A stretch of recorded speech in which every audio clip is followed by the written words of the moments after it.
welcome everyone. Thanks for actually spending your time and spending this evening with us. And we do appreciate your attendance. And of course, I hope you enjoy the food as well. So we thank Microsoft for the sponsors. Can you hear me anyway? Yes. Right. Okay. So before we start, in order to actually bring the convenience to the latecomers, you mind to actually shift your seats to the front for those who are at the back. You mind to do that? Then it's okay. Then probably for those who are sitting at the near corridor, maybe you can move 2 seats. Just to bring the convenience to others. Yeah. So today we will have 3 speakers. Alright, so we have Eng Soon here. And we have Paul and our MSP friends. You want to introduce them? Sorry, I forgot to ask you. Yeah. Hi, my name is Nicholas. So yeah, I'm an MSP and I'm gonna share some small thing later. Yeah. So stay tuned. Yeah. All right. Thank you. So before that, we would like to actually promote our website also. So we have .NET Dev Community Singapore. All right. So you can always browse through this website because it actually tells you that what's the latest event we have or the upcoming events we have. All right. Oops. What is it? I accidentally delete the Google Map at our key. Okay, and of course we have our blogs, alright? So you can actually read through all these topics as well. It's called techconnect.io. It's very easy to remember, alright? So without further ado, we invite the first speakers, Eng Soon.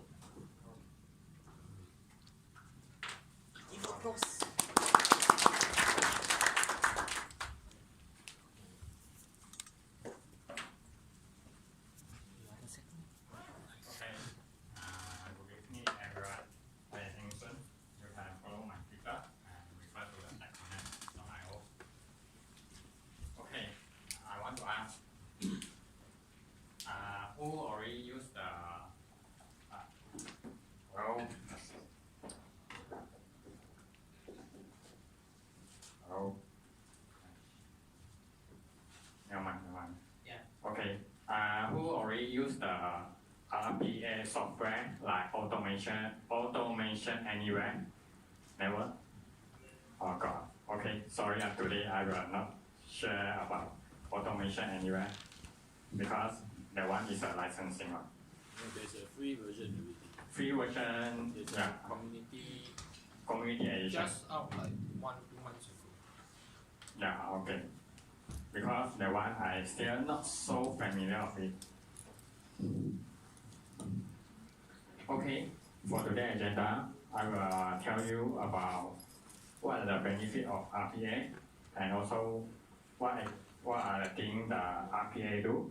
Then after that demo, then you can reference for other training center for the training. But I does not receive any benefit from the training center. Okay. Anyone still remember the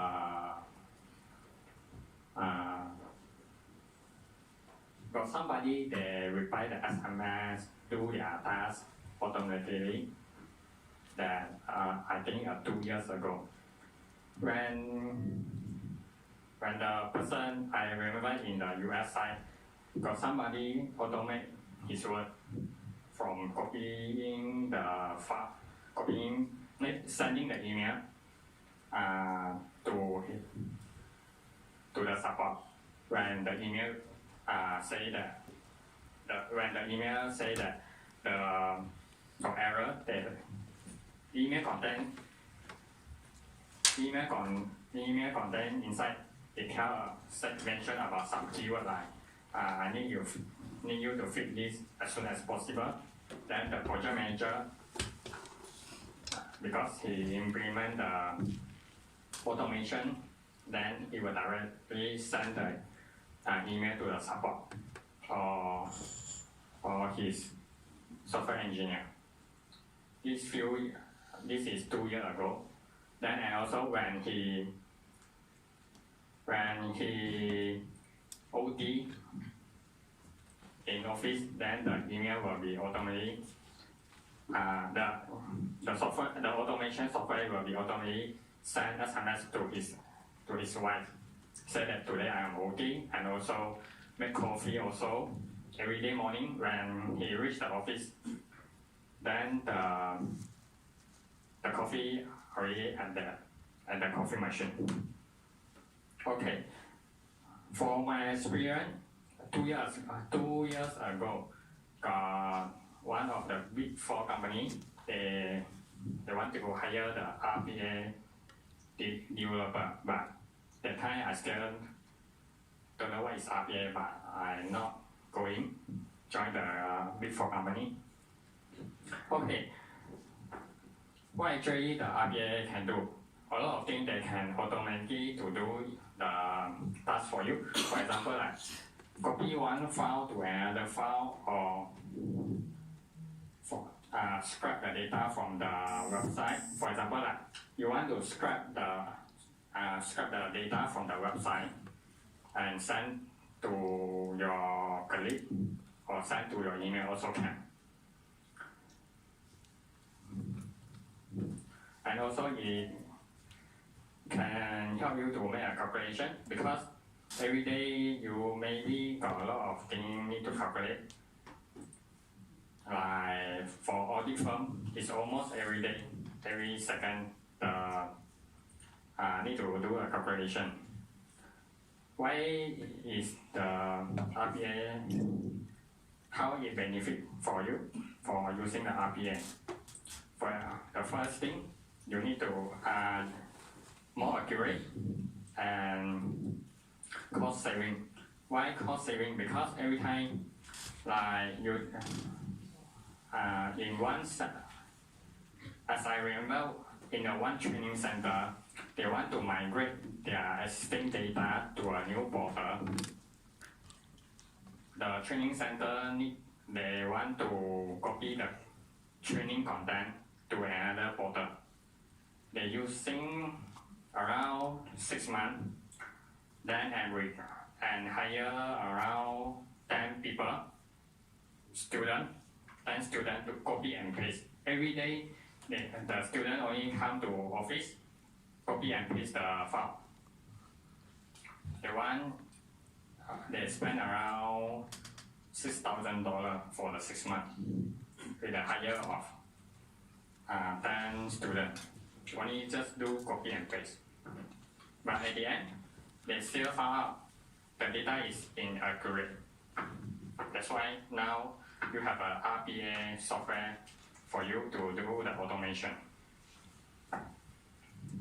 Okay, my demo I hope is working. If not working, it's never mind. You can refer to my blog.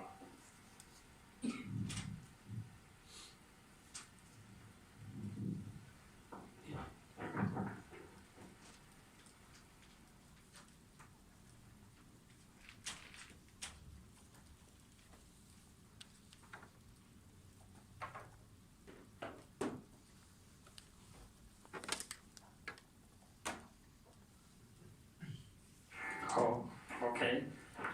Hello, testing.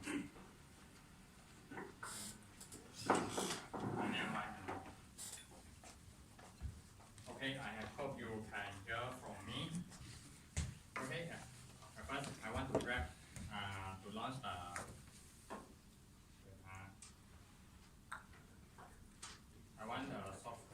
RPA software to launch the website for me and enter.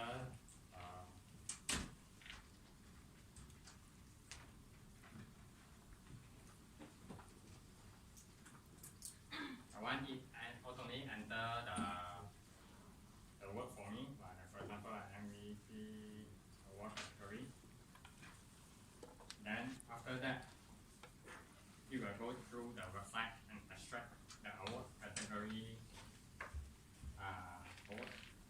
category to the Excel file. Okay, at first, this one I already done my demo. It is very simple. It's need to open the browsers for Google. Then after that, you will enter the Microsoft MVP and the search engine, the dashboard in the Google search engine.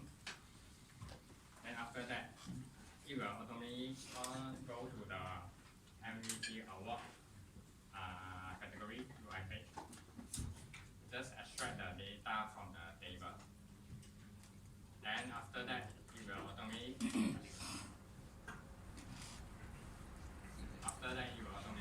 extract the data to the Excel file. So we need to work.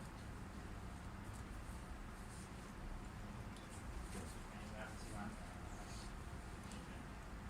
Okay, it's on the website and type in the Microsoft MVP.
Can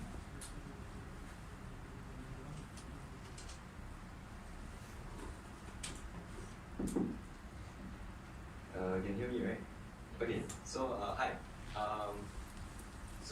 Before I begin, I'm going to introduce myself first. So I'm Nicholas. I'm just a developer, and I kind of wrote a small web app for the past 7-8 months. It's called Counter Network. You can just Google and check it out. So what I'm going to share today is called repeated tasks in .NET Core. So it's very simply put, kind of like worker for you that keeps mining data for you or something that you want repeatedly. So before I begin, is anyone still doing .NET Core 1.0 or .NET Framework? Okay, this will kind of change your perspective a bit. So I believe everyone's in .NET Core 2 and 3 preview, right? Yeah, I guess so. Okay, so I'm just going to start immediately. So the first thing is why run repeated tasks? So these are the 4 points. So for my use case, because my web app, right, had to scrape data from multiple endpoints, multiple APIs. So it makes a lot of sense for me to run hosted service, which is what we're going to talk about today. So you'll see later how easy it is to create just one class, have like one-liner DI, and then just run it. That's it. So so these are the 4 points that you see when you are actually thinking of running a hosted service. So before I talk to you about this chunk of code, there are a few things you need to take note. So you ask yourself, like, can I run it on any type of .NET Core app? Yes, you can. You can run it on web API app or web app or a console app. It doesn't matter. Yeah, because it's .NET Core based. Okay, so the chunk of code here is what you see in .NET Core 2. So remember, just this class plus that one-liner DI will allow you to start running your hosted service. Okay, so before I continue with the presentation, here's something I want to show you. Okay, so there's this article like 4 or 5 years back showcasing how you can run a background task in .NET. So in .NET there are 3 options, and I think this guy is very experienced and recognized dev for in .NET Framework. So his recommendations were Hangfire, Azure Web Jobs, and Azure Worker Role. So these are all third-party services. So if you want to run something proprietary, my advice to you is to create your own hosted service. Okay, and the second tab is this. So everybody. Okay, so for .NET Core 1.0, it is not recommended to run a background task in .NET Core, because at that point of time in .NET Core 1, the background service, the hosted service interface, right, was not really developed for that purpose. Yeah. So right now, the reason why I'm sharing it right now is because .NET Core 2.0 has matured, and I believe it's ready to serve its purpose as a background worker. Okay, so back to the presentation. So this is how the structure works in a hosted service. So in .NET Core 2.0, it's already native. So you just inherit the IHostedService interface.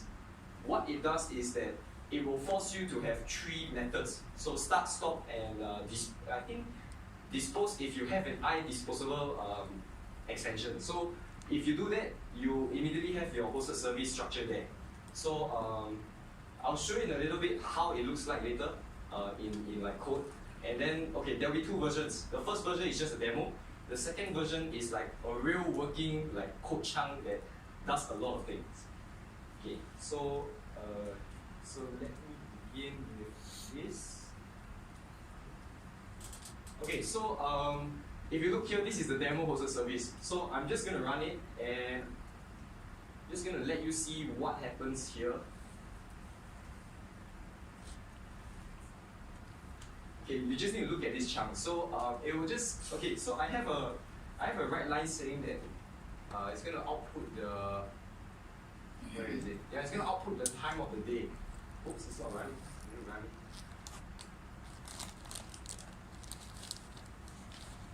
Okay, so it's gonna run now.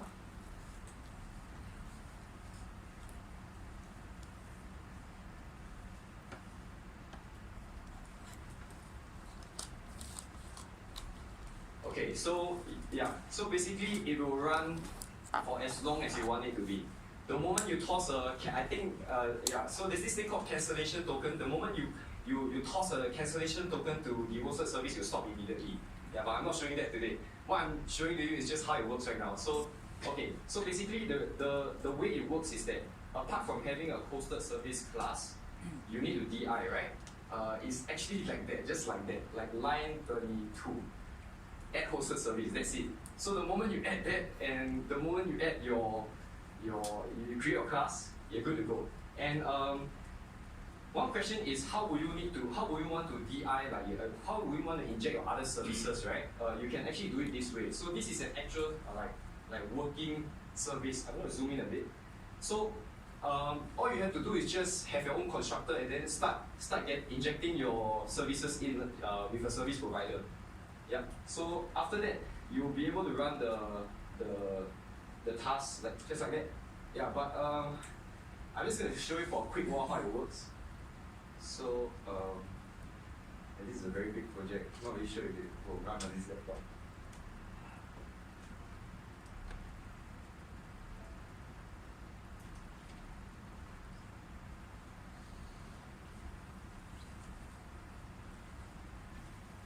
Okay, so basically, this hosted service I created is basically an API polling service. Basically, its job is to call an API, obtain the JSON data or XML data, pass it over, and give you the value that you want. So it has functionality to traverse a JSON or XML structure.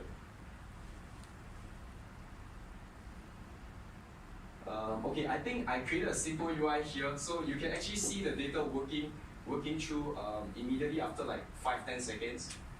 Okay, yeah. So okay, now I'm using SignalR, so you're gonna give it for a while. I think right now it's polling the data. So after it polls the data, you will see like the values that are obtained here. Sorry, give me a second. Also have the database.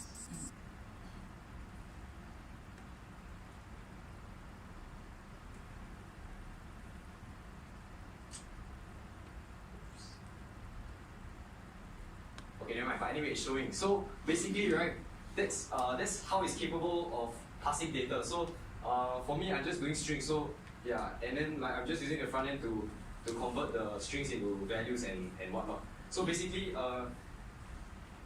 yeah, it's capable of running, I think 16 threads per hosted service according to the source code within .NET Core itself.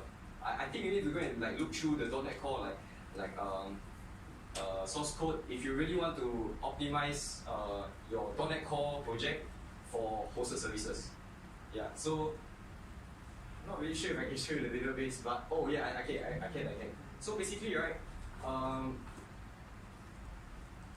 okay, so just look at the modified add table. It changes almost instantly, but I'm not really sure if you can see. There's a lot of data. Yeah, but anyway, so that's it. So it's capable. .NET Core right now is capable of passing data at such speeds.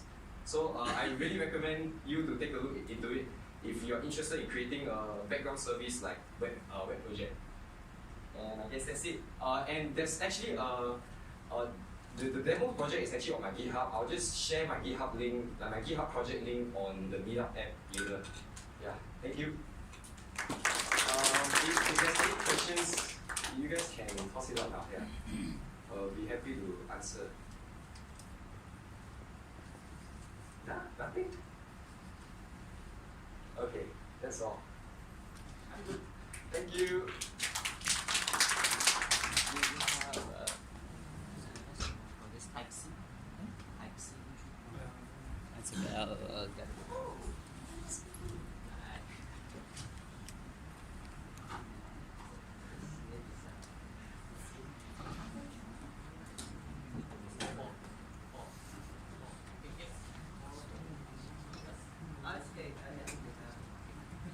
Yes, same.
this property-based testing. So how was I involved in the property-based testing all along? So last year, usually I go to conferences as part of my vacation because I want to advance the educational aspect as well as the entertainment aspect. So usually I go to conferences such as this, which is Python Australia, and you get to meet people with various interests, with various topics. But for this, it's Python, and I got to attend one of the sessions called generative tests, and this is Zach, he's one of the presenter, and he shared about property-based testing. But the library that he was using during that time is Hypothesis. So Hypothesis is a Python library that is used for property-based testing. Now, when I came back here to Singapore, so there's also a Python user group, so I shared about the library and so on, and shared with Boss Asia also. It's an open source conference early this year. But at work, my main language that I use to develop applications is .NET. So I want to be able to leverage the knowledge of property-based testing to developing .NET applications because I feel it's very, very beneficial as well. So I tried to explore and I found that, there's also another library that we can use in .NET. Unfortunately, it's not from C#, but of course, if you're having a library in .NET, you have like cross benefit, right? If it's done, even if it's done in C#, you can still use in C# because they're leveraging on the same common language runtime. So for that, I tried to explore a bit more and try to use FSChat, which is the library that is from F# to use in my C# .NET project. So what is property-based testing? So I tried to simplify the sort of definition so that I can relate it when I explain it to you. So I came up with this kind of definition, which is a type of testing that asserts based on the properties that describe the relationship between the input and the output of the result. So you have the function that you're trying to test, and then you try to see all the inputs that you're trying to use for your testing, and then is there any relationship in your output? But of course, when I explained this to the conference, some of the people there are not also convinced because, I don't know, maybe like me, I prefer more examples. Maybe by running through examples, we can understand more this kind of approach. So here, anyone using a test framework here in .NET, what we use? NUnit, XUnit. So at work, I use XUnit. So that's, you can have like derivatives for NUnit as well. But for the duration of the examples, I'll be using the XUnit kind of approach. So just think of this path as your test, I think, in NUnit. But for this, let's try to test simple multiply function. Do you have any comments on this kind of test? So test multiply using example 1. So this is what we call it example-based testing. Any comments on the current test that we have? This is one of the things that we shouldn't do. If you notice, here, let me go back a bit. We shouldn't be implementing, it's like doing the function and then implementing the logic that you have in the function that you want to test, in the test that you want. You don't want to do that, right? Because you'll be it's not really right, of course, because you'll be maintaining both your tests and then you have the test, and so on. So if this is not the way, how should we test? So one of the approaches in testing is one of the basic ones is called example-based testing, where let's say for the multiplication example that we have, we set an expected value where if we input the values that we want to test in that multiply function, we expect it to, let's say if we have 2 times 3, we expect it to be 6. And then we assert that that is true. And then, of course, that is only one case. The other approach is to have as many examples as you want. But the question is, at what point we can say that we have enough testing? How we exhaust all the samples or the inputs that we use. So, sometimes when we do the normal testing, we try to tell ourselves that, hey, I already like have a sample of this, I think this is good enough, this can go to production. And then somehow one day something broke in production, and then your manager comes to you and say, hey, didn't you test this particular scenario? But of course, during the development time, we try to tell ourselves, and sometimes we could be biased, right? We could be limited by our thought process during that period of time, and we might not have thought of the particular combinations that might have happened in production. But of course, that time when the issue arises, then you found out that, oh, this combination of values will throw an exception. This exception we should handle in our development. And then we go back to development, try that case, and then try to add it as another example, maybe example 3 and so on, and then we try to move on with our lives. But could we do better? Is this the end case of our sort of unit testing approach?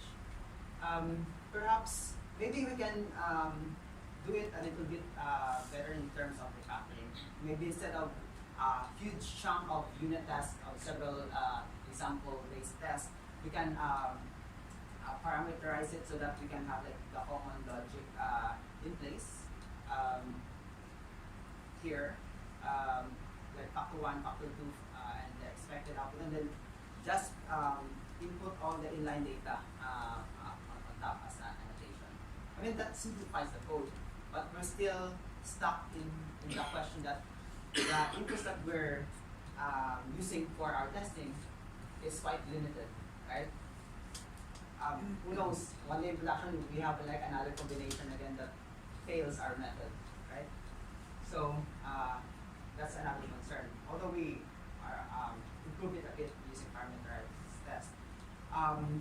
What I like about property-based testing is, because when people say about property-based testing, especially when we're doing C#, right? When we talk about property, usually what comes to our mind are the property in C#, where it's like the syntactic sugar for the getters and setters and so on. But that's not really the property that we're saying here.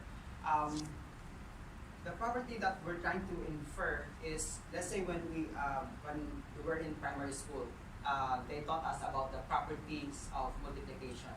So when we ask ourselves, what are the properties of multiplication? This comes up, commutative property, associative property, identity property, distributive property, and so on. So these are the kinds of property that we're interested with, that we want to test our methods for that kind of domain, for that kind of method, because in this context, we're trying to test the multiplication function. As you notice here, we don't explicitly supply the value, like 4 times 2 is 8, right? But we're trying to assert that the relationship of the, let's say for commutative property, the relationship, whether how much or how many ways you order your factors, the result of that combination should still be equal to on whatever combination that we have. Same thing as associative property. If you multiply the first 2 factors, it should still be the same result as you multiply the last 2 factors and so on, like identity property and distributive property. So with this knowledge in mind, coming back to our unit test in C#, how can we translate and use this knowledge? So that's where our property-based test comes in. So here, it's still quite the same as what we have previously. We have predetermined inputs. We have the parameterized factors. But if you remember our previous example, can you notice the difference? Is there any difference between this and then the previous example that we just used? We got rid of something. There's something missing. If you notice the previous example, we still have 6 and 20, which is our expected output. But now that we're moving to the property-based testing approach, this approach, we don't put the actual expected value or the example output. Instead, what we do here is, let's say for the commutative property, we're trying to assert that if we multiply factor 1 and factor 2, it should still be the same as multiplying factor 2 and factor 1 or something like that. So we're not using the actual output result as an example, but we're still testing the property of that particular method that we're trying to test. And of course, we can apply it to other properties of that function, where here we are doing the identity property. So identity property, anything multiplied by 1 should still be that particular number. So what we have here, we have the factor, and then compare it with the factor that is multiplied by 1. And here, one feature of X unit is we don't have to explicitly write all the parameters. You can have a separate enumerable object that has a range, let's say, from 1 to 100, so that you don't have to explicitly write 1, 2, 3, 4, and until 100. You can just use that theory approach and then get the particular name for that member data. So what it will do is from 1 to 100, it will try to use that as your input for your test and then try to assert that particular method. Now, same as with your distributed property. So we have a certain arrangement here. It should be still the same whether you arrange it differently. But here, what we're so far currently doing is we have predetermined inputs that we're using for the test. So predetermined inputs, we've modified our thinking a bit. We're now thinking in terms of property-based test, but we're still limited to the amount of test that the amount of test inputs that we're using, because one day there will be another combination that will fail our method in production. So how can we improve apart from this? So another approach would be, instead of predetermined inputs, why not use randomized inputs? So at least every now and then you'll have different set of input data for your testing. The only what you call this, you still have the difference here if you compare it with our previous test is all the method here, our signature and then the content is the same. The only thing, the only difference is instead of manually writing the input test data, we just put property. Now property here, we're already using a feature from FSR, which is one of the property-based testing library that we're using for that method. So it simplifies a bit. What happens here under the hood is we don't have to supply the factor 1 and factor 2. What happens under the hood is FSCheck will supply you the default value of samples is like 100 samples. So it will try to generate 100 random samples for your inputs. Although that is you can modify that as well. So now in this approach, you might not, let's say your input space for your test, let's say is 1,000 or 10,000 or maybe 1 million, which it's very impossible for us to like write it manually for each of the cases. But we can do our approach better in such a way that we might not be able to test all the possibilities of inputs, but somehow in our approach, we can be better than just individually writing down each of the examples. Maybe we can put we can set up the FSCheck to have 100 samples at a time, maybe 1,000 samples at a time. Because by doing this, even though there's still a possibility that one day there will be a combination that will fail production, at least we're not stagnant. We're still moving. So if we put this in our continuous integration, every day, let's say overnight, it will try to test for 100 samples, or let's say 1,000 samples, depending on how you set this up. So at least, perhaps the hope is one day there will be a combination that, let's say, will fail your particular method, but it will fail first hopefully before it happens in production.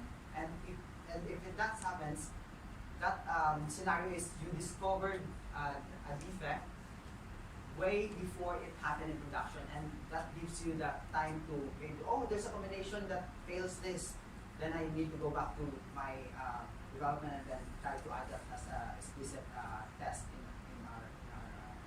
our development. So that way, you save time in like what you call this, trying to handle issues which is more more of a reactive approach. So at least that's the sort of main benefit of this property-based testing with randomized inputs. Although this is not only limited to C#, so C#, F#, and .NET, we can use FScheck. It's done in F#, so if you're using F#, it's much more, the syntax is much more trickier, I think. But in C#, I'll show you later on how we do it. It's not that clean, but it's something that we can still do. So it gets the job done. The other languages, you have Hypothesis, which I think is quite powerful. And then for Java and the rest of the language, you have the corresponding libraries as well. Because the examples that I showed here, right?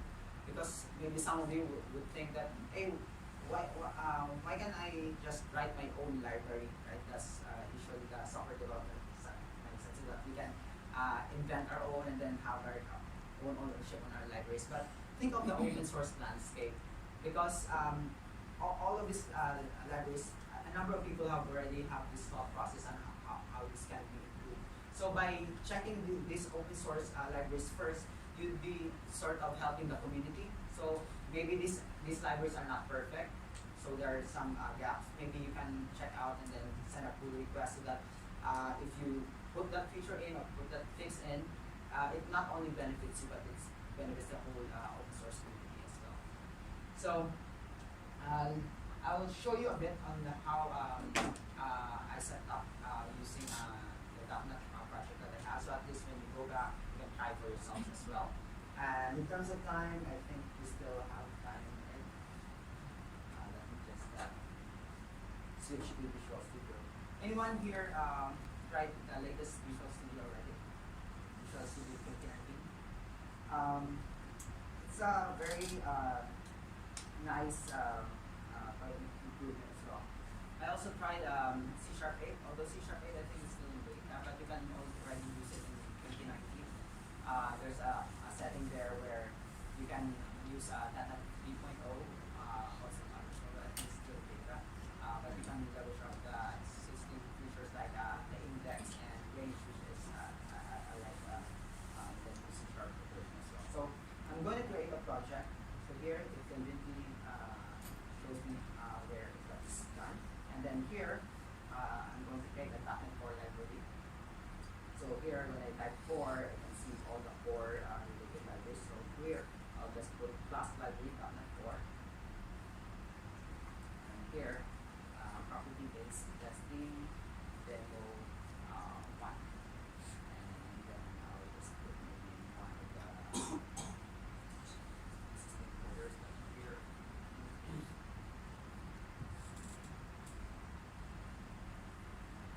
Okay. So for while it's creating, I try to check like various combinations on what external NuGet libraries I need to be able to develop using property-based testing on .NET. And I narrowed it down to 4. Maybe some might not be needed, but if you're working with, let's say, Visual Studio, then apart from XUnit and FScheck, you might need a runner Visual Studio as well, so that you can use your test explorer on the left side. Okay? So it's easier for you to run your test thing.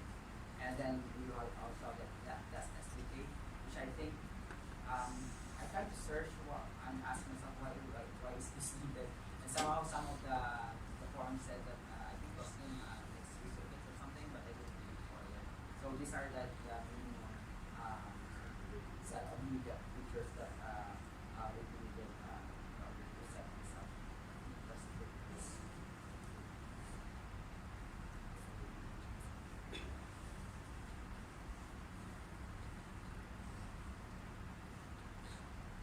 Just going to edit this. By the way, the font size of my screen is it big enough? Just add the 4. So here, when you search for NuGet, you involves the first thing, the FS check, which is the property-based testing library. So you might ask, where is FS check coming from? So in the realm of property-based testing, I think most of this started from another language called Haskell. And in Haskell, we have this library called check, and then they're doing a property-based testing there. And then the other languages sort of adopted the approach. That's why we also have the FS check for that. So I'm going to add this.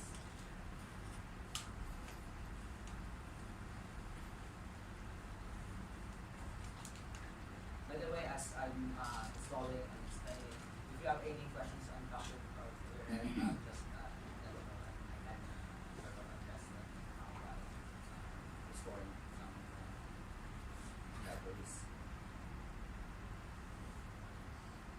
Here, let's do this one.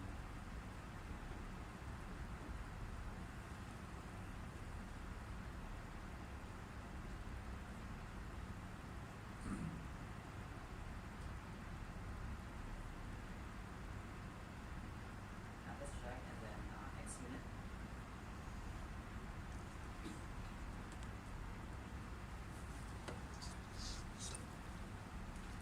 So here I just use all of the latest ones. If you need to use like previous versions, because at work you might be limited on like maybe you won't be able to use the later versions of the packages, right? So that is something that you might want to like try out and if it works with the other libraries. Because at work I had to like figure out which versions work with which versions. So here, the runner, senior runner Visual Studio, this is needed to run using our test explorer Visual Studio later, which will appear here on the left-hand side of the Visual Studio. And then last that I'll be installing is the net test SDK, which hopefully I should be in this future, but for now I think it's needed because Crossfit is I'm using it. So first step test SDK. So that's the last library. So all in all, they will have like at least 4.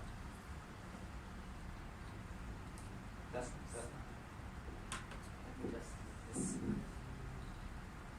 And then once this is restored, I'll just copy all the source files. By the way, the source files in the end of the slide, I'll be sharing the GitHub link so you can get the all the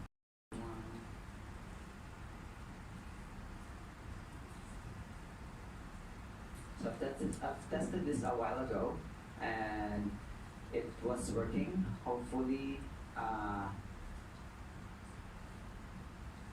it should work also on this.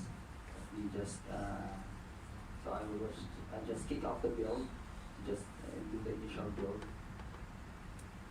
and then I'll explain all the source files later, so you get the idea how does property-based testing look like when you do it in the actual files. So it's build succeeded. Let's try running the tests. Hopefully it's going to be, yeah, it's good. So let's open one of the files. This is the, I just used the simple example, the one that we already used a while ago. So here, I just did implementation of multiply where you have like 2 factors and then I'll just multiply the 2 numbers and then get the result. But the one that is more interesting is how we're going to test this function using property-based testing. So here, same as what we've communicated in the slides, I just added a property and this reference to the FS check, and then that's it. So, but of course, this is multiply. This is the how the property we derive from knowing the properties of the multiply method. When you go back to work, you might have different methods which have possibly different properties. So the amount of time that maybe you might be investing in thinking of the common properties, reusable properties, that might be the one that will be you might be investing more. But writing it, once you have that in mind, is quite straightforward. See, I only have like 3 lines for this. So we're not limited on property alone.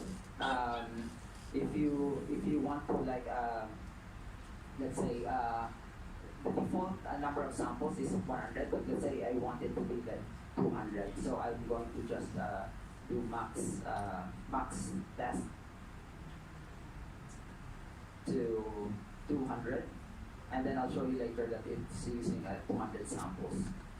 And then we're not limited only to like properties, the default attribute that you using if you just use simple types. Let's say for this property any valid integer, it will supply here.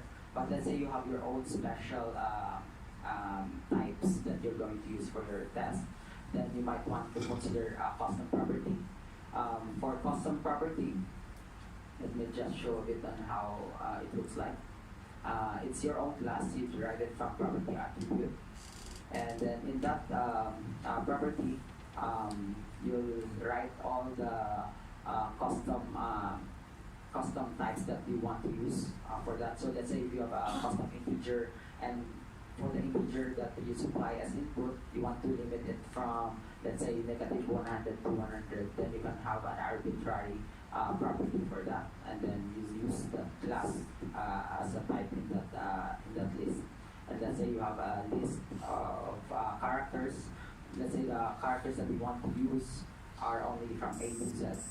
You don't want any characters for that. So you want to custom that type of character. Then you can declare that as well as a class and then use that here.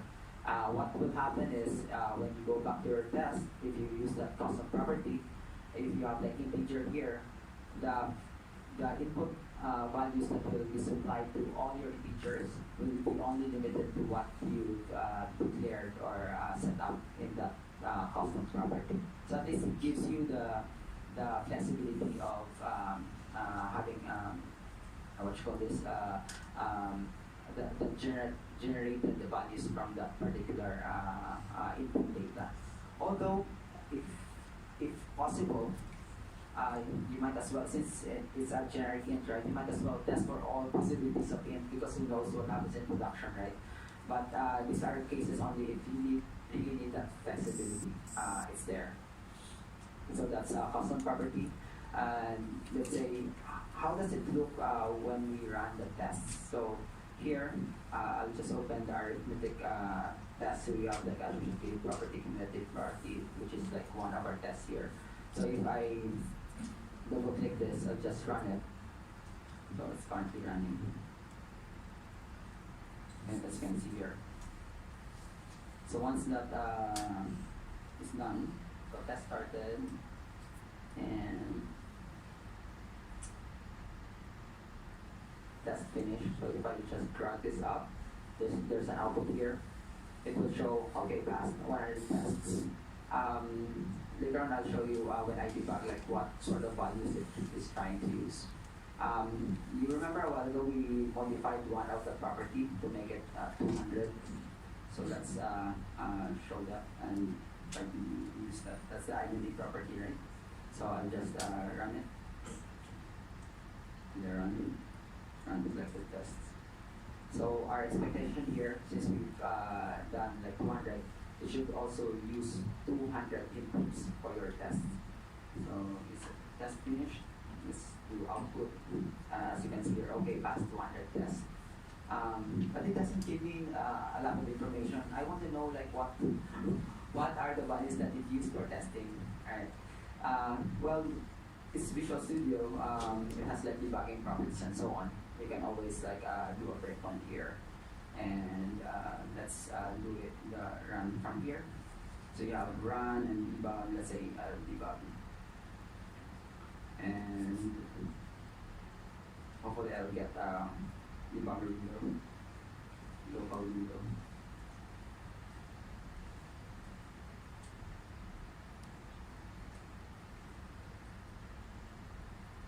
Okay, here I have the local window. So factor, the first value that it uses input is 0.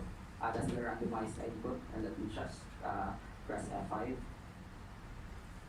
And then it tries 1, tries 2, and 3, and negative, and so on.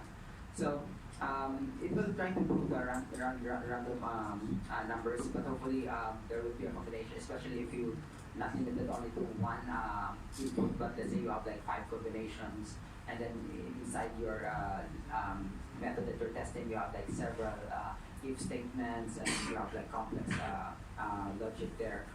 That would help find if there's any like sort of combination that fails it. So we may ask, how does it look when it fails, right? How do I know that what to do when a function fails? So let's go back to our function that we're using. Let's try to comment this control A-C. And then let's introduce an issue.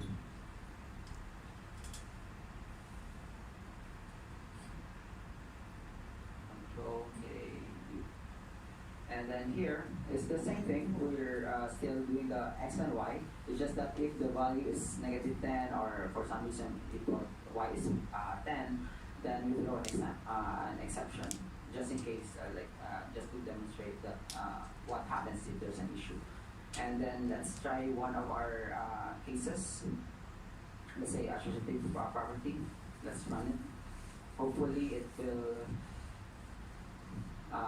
find the issue. Otherwise, exception. Yeah, so Visual Studio did show potential fixes. And yeah, don't you like Visual Studio like that? Suggestion answers. Let's run selected test. So this might still pass if for all the 100 samples at that time it used, but it didn't use -10 or +10. It will still pass. But somehow, because you're trying to generate randomized inputs every now and then, right? Perhaps one scenario it will use those values, and then it will catch that kind of bug. So here, so it got to use the combination that fails it. So here, this is the original what you call this set of values that we have. So we in our tests we have 3 inputs, right? This is what we're testing is associative property. So associative property test, we have 3 factors that we're testing. So the 3 factors that it initially used is -5, 2, and 5. So here, because 2 times 5 is 10, and then one of our failing factors here is 10. Of course, it found it. But in property-based testing, they have this notion of shrinking. So shrinking means it tries to find the minimum or the simplest set of values that you can use to replicate the issue. So maybe it will use like 1,000 or something as the original set of values, but it will shrink it to what's the minimum. So here, it just used 0, 2, and 5, where if you multiply 2 and 5 is 10, and then it fails our test because y is 10 here. So that's how it works on that side. So let's step back a bit. Let's go back to our presentation. So we've done explore, failure scenario, adjust sample size, and then custom property. So property-based testing is quite good. Can we use it for everything? So, well, this is my thought process. Perhaps, maybe, hopefully, I want to use for everything, but maybe there are like certain scenarios that I really can't, especially if I can't think of any property that I can test. So usually my thought process is, I'll ask myself, do I have any testable properties from using the inputs when I check the method. I check what are the inputs that goes to that method. If there is, then I can add property-based testing approach. Otherwise, I'll just use example-based testing. I'll just put in the sample inputs and then move on with the development. But if I can find any like sort of I can factor out any like properties that I can use, then I'll try to consider property-based testing. But of course, I need to consider another thing. Can I afford to test all possible inputs? If all of the inputs, even if it's a property-based test approach, if all of the inputs is definite, meaning it's not it's let's say for example it's like your only input will be from A to Z, and let's say you only have like one input, then you don't have to randomize it really, right? You can just do a for loop and test all possibilities. So if I can do that, if I can afford to test all possible inputs, then why not just use predetermined inputs and then loop all your possible inputs, and then at least that's you can cover 100%. But if you're talking about a sample space of 1 million, 2 million, and big sample space, then no choice, right? We cannot just write all of the possibilities, everything in one go. So that's where we try to use randomized inputs, yeah, using a framework hopefully so that we don't write everything by ourselves every time. So I will go briefly discuss about continuous integration, because writing property-based testing doesn't stop in the unit testing alone, because you don't want to be writing there and running on your desk all the time, right? So one of the approaches, we already have like normal continuous integration. Let's keep that there, because the normal continuous integration, the goal for that is so that we can, let's say, whenever there's a merge or pull request, we can immediately check whether that change fails our build, so that we can fix it right there and then. We want this to be quick, so that we can detect problems early. But for I call this the bug hunting CI, because that's sort of one of our goals for doing this property-based testing or randomized testing. Because for this, we want to be able to use as many samples as we want, as we can. Maybe not only 1,000, maybe 10,000. So hopefully the probability of finding that error or bug is higher if you have like more samples. So usually having more samples will take time, right? So we might want to have a separate CI for that, and then maybe schedule it maybe once a day. So that's why the title is hunting bugs while sleeping, right? So at least when you go back home, it runs overnight, and then perhaps one day when you go back to office, oh, you see it fails, and then you at least you kept the bug without far earlier than it, of course, in production. So the purpose of this is to hunt bugs even while you're not actively doing it. So it helps you notify yourself. I think looking at the topics this evening, right, is usually more on automation, right? How can we, because time is finite, it's limited, right? It's high quality resource. So how can we use time in such a way that we can leverage more on technology, so that we can use other time to other things like family and all the sort of our other interests and so on.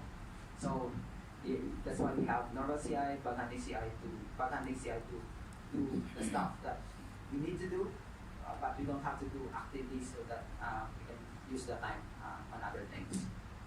And here's the summary. So this is what we've discussed. We've discussed about example outputs using example-based testing. Parameterized test, we refactored it so that it looks cleaner, but we didn't stop there. We also used property-based tests with predetermined inputs. Although we're already in the function in the property-based test thinking, we're still limited by the predetermined inputs, right? We also discussed the randomized inputs using FS check and the property-based testing libraries. And since we don't want to do this actively on our own, we also try to set up a bug hunting CI pipeline, so that we go back home, someone is testing for us, doing our work that needs to be done.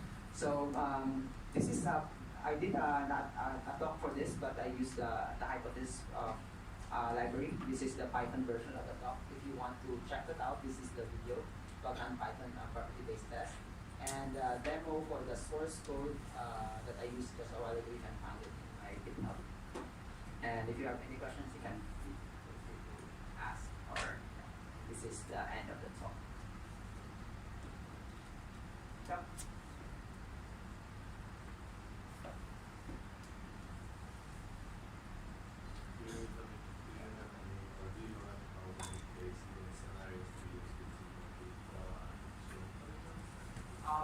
during my first, first sharing of this in the Python community, someone asked a similar question.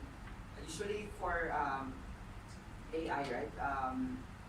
Because you need using the models, right? Someone asked, can you use seeding so that every time it's still a predetermined test because you have a predetermined result based on certain values. It's not like a percentage that it will, you expect this if it's 90% or more or something, but it's not, it's still if the input value is 1, 2, and 3, it should the expected value is still 4 or something. So you can still use, provided you have the same let's say seed mechanism. It's just that whether it's makes sense to use it in that scenario, maybe perhaps. I mean, in my case, I won't be using it for modeling aspect because it always changes. Because the way we do AI development is different from the way we do software development. In the iteration, the number of iterations that we do in the model, you try to check whether the accuracy is good, and then you have to throw away the model and then try to get it right. But once you have a stable sort of model, if you have like give a certain input, it gives you a consistent set of outputs, then perhaps during that time you might want to be able to integrate it. Any other questions?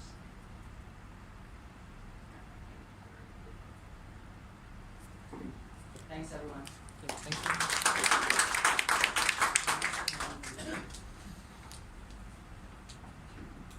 Okay, this is the end of our meetup for April. So thank you, Paul and Nicholas and our Eng Soon to be our speakers today. Actually, Nicholas is our first time speaker, but second time, yeah. So still new. So if there's any of you who would like to share with us, always drop me a message on Facebook or the meetup is fine. I will reply to you promptly, I think. Right. So there are two things I would like your help. First is to Marvin just posted a link to our meetup for this section. It's about the feedback. So if you would like to feedback some about our topic or our speaker, please do so that we can improve, continuous improvement, CI. And then secondly is we have our Facebook page. If you go to the website that Marvin shared just now, .net.sg, then you can find our Facebook link and YouTube link. Please subscribe to it because there will be more announcements over there. For example, like if you are looking for a job or if you are looking for developers to join your team, please post over there.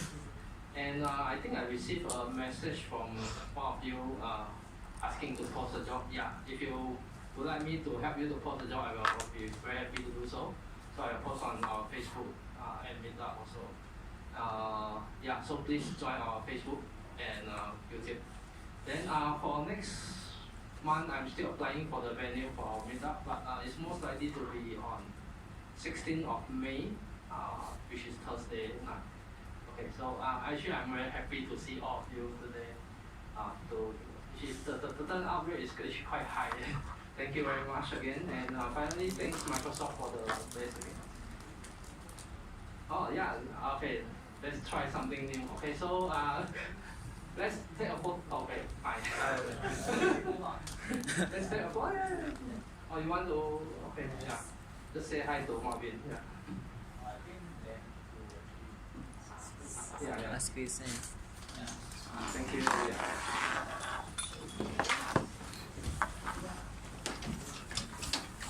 maybe we all move over here. And we talk here.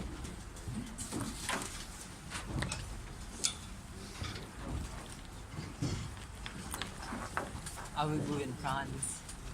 Which way? Oh.